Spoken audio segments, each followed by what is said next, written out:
Just like his mentor Alassane Ouattara, the recycled Putschist Brice Oligui Nguéma is running for office in Gabon.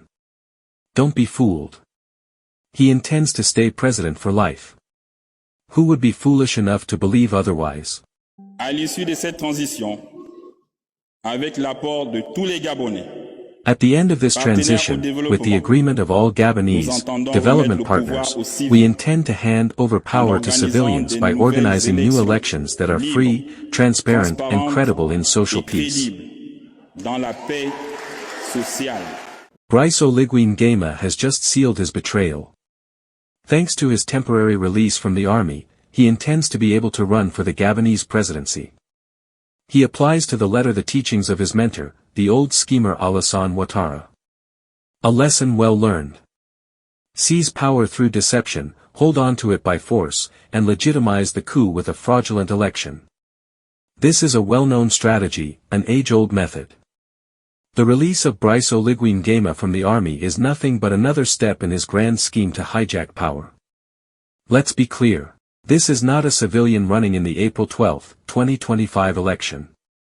This is a soldier disguised as a civilian, a putschist in a suit, trained in the school of dictators. What's happening in Gabon is not an election, it's a democratic farce, built on fraud and intimidation. Just take a look at the flag-handing ceremony held in a stadium filled with either forced or submissive supporters, not to mention the horde of military personnel attending to his every need. And who is orchestrating this electoral circus? Who is whispering in the ear of this apprentice dictator, teaching him how to manipulate institutions and rig the political system? None other than Alassane Ouattara, the master of democratic usurpation, the man who violated the Ivorian constitution to secure an illegal third term. Brice Oligui Nguéma's secret and unexpected visit to Abidjan at the end of February 2025 was no courtesy call. It was a strategy meeting, how to legitimize a military regime through a rigged election. Oligui Nguéma had already revealed his intentions. In Abidjan, he simply sought confirmation, how to silence the opposition, corrupt the judiciary, and manipulate international opinion. The old schemer handed him the ultimate blueprint, and the student is determined to execute it to the letter. Ali Bongo Ondimba a été renversé, effectivement.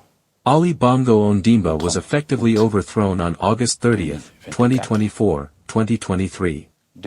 And I said it in my speech to the nation when I took the oath of office, we will organize free, transparent, and peaceful elections, with a view to returning civilian power.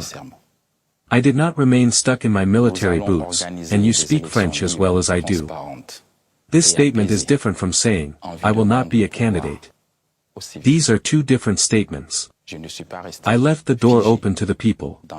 The day the people need me and call on me, I will respond as I did today, respecting the rules of law. I renounced my military status and I am running as a civilian. And as proof, you did not call me general. You said, Brice Oligui Nguéma. This means that the title of general has disappeared. I am a civilian just like the others. Brice Oligui Nguéma is simply perpetuating a well-known cycle in Francophone Africa. The henchmen of Francafrique who pretend to rebel, only to serve their masters even better. Make no mistake. He did not overthrow Ali Bongo out of patriotism. He did it to protect French interests, to keep the military in power over civilians. Another pawn, another puppet. And take note, France will say nothing. Technically, Brice Oligui Nguéma will be showered with praise, in stark contrast to the treatment given to the leaders of the Alliance of Sahel States, AES. On August 30th, 2023, you said it. You rejected the term coup d'état. You called it a liberation coup. You also opted for a short transition. It was supposed to last 2 years. But it will be shorter given that the elections will take place in April. This is still very different from what's happening in the Sahel. I see you're smiling. You don't want to be compared to the Putschists in the Sahel. Yes, I'm saying the word is a bit too strong. It's not a term I'm going to use for my military colleagues. There's no point casting stones at others every time. I'm telling you, they are my brothers in arms.